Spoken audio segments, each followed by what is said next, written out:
Today I'm sharing what I hope to read in November.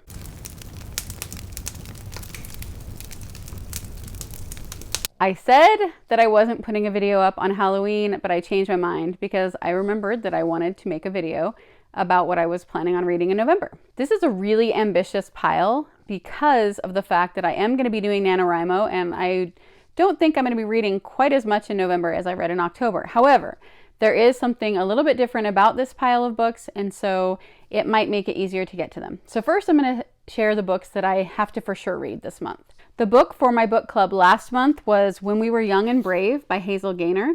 This is a reread for me. I've read it before. I really enjoyed it. I really enjoy Hazel Gaynor's writing.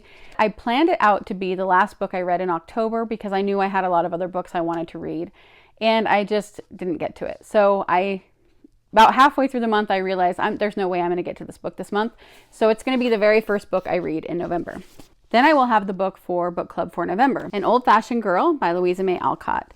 And this actually is going to play into a thing I'll talk about in a minute as well. I'm very excited to read that because I love Louisa May Alcott, and I've heard really good things about that book. I also will be reading Every Woman, a Theologian. And this is by Felicia Masonheimer. I think that's how you say it. And this is for Felicia at A Book Like You's Christian book club that she's starting in November. So I'm going to be getting to that for that book club. After that are books that I'm hoping to get to and read fully in November, but I'm not sure. Every morning I read my Bible and nonfiction, and usually save fiction for later in the day. Sometimes I have only one book going, sometimes there's two, and I just tend to read 1 or 2 chapters out of them in the morning. So for November, for the more religious book, I'm going to be reading Following Christ by Charles Spurgeon. And I just have to shout out on here the bookmark I have waiting in it for when I start. This is from a shop called A Fine Quotation, and it's just got a Spurgeon quote on it with the little picture of him. I love her stuff. I've bought mugs, I've bought t-shirts, I've bought stickers, I've bought bookmarks now. I love that shop. And then for the just random kind of nonfiction is Writer to Writer from Gail Carson Levine. Since I'm going to be writing a lot this month, I thought this would be a good one to do, but I'm actually pre-reading it for my daughter to see if it would be something she would like. And then I have the books that I will just be continuing on with in November, and not necessarily finishing, but I will at least start them or continue on with them during the month. So of course that would be No Man Knows My History by Fawn Brody, which I'm using for the series I have on this channel every Sunday. And with Ashley at Grace and Grit, she has a membership Bible study that we're doing right now, the book of James from John MacArthur.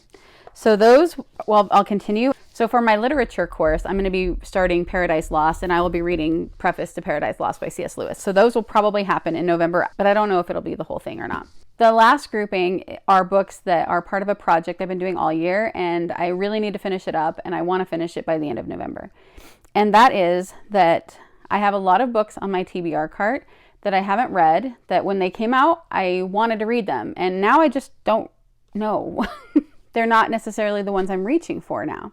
I made a list of 20 books, the 20 books I've had the longest without reading, and decided that I had to read or get rid of those 20 books by the end of the year. I also made a list of 5 alternatives, the next 5 in order, so that if there were any that I started reading, but I didn't really feel like reading in that moment, but I really didn't want to get rid of them, I could say, okay, that one's going to go back for later, but at least I know I want to read it. But only if I had one of the other 5 that I either read completely or got rid of. So I've read some of them and I've gotten rid of some of them, but I still have 10 left, and that is of the whole 25. I'm probably going to do it on weekends throughout the month where I'm going to sit down with a few of them and just start reading them. And I should know within a couple of chapters whether I want to read it right then, whether I want to put it to the side and read it later, or whether I want to get rid of it. And I would love it if in the comments you can tell me if there's any of these 10 that you absolutely love, that you're like, hey, it's, you have to have longer than a couple of chapters to know about this book, or don't get rid of this one, or if you know something is in them and you're like, oh, you're not going to like this book, to let me know. So the first one is The Kiss of Deception by Mary Pearson. I had a phase where I was really, really into fantasy, and especially young adult fantasy, and that was a lot of my reading for a while. And I don't read that as much now as I used to.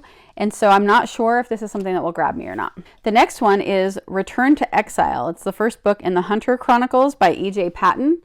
This is a book that I was in a bookstore and the author was in there signing books.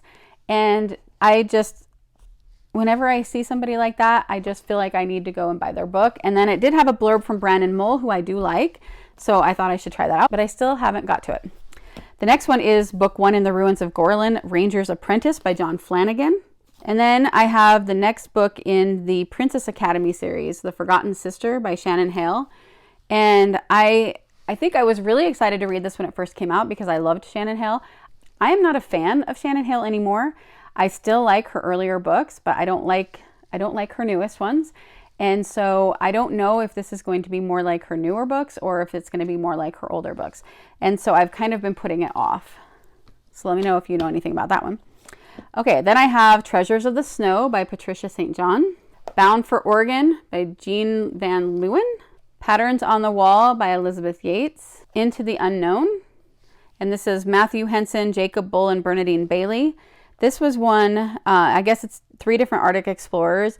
This was one that my daughter was supposed to read with her language arts a few years ago. And when she was a little young for it, I think. She just started reading it and she said, and she didn't like it. She didn't like the content. Not that there was anything bad in it, but like, I think that I think they're killing animals or something. And so I thought, well, I should probably still read it and see what I think. The last one is Meet the Austins by Madeline L'Engle. I got this at a library book sale.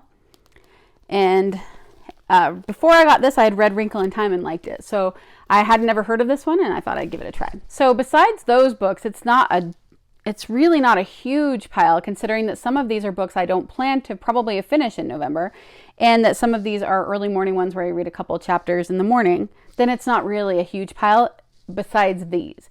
And since I am assuming that there will be at least a couple of these that I just decide to get rid of, and there'll probably be a couple of them that I think, okay, I'll read this later, I don't foresee myself having to go through that whole pile. Then I have 2 other books that I want to read this month. One of my year-long reading challenges is reading a book with fall colors on the cover for November.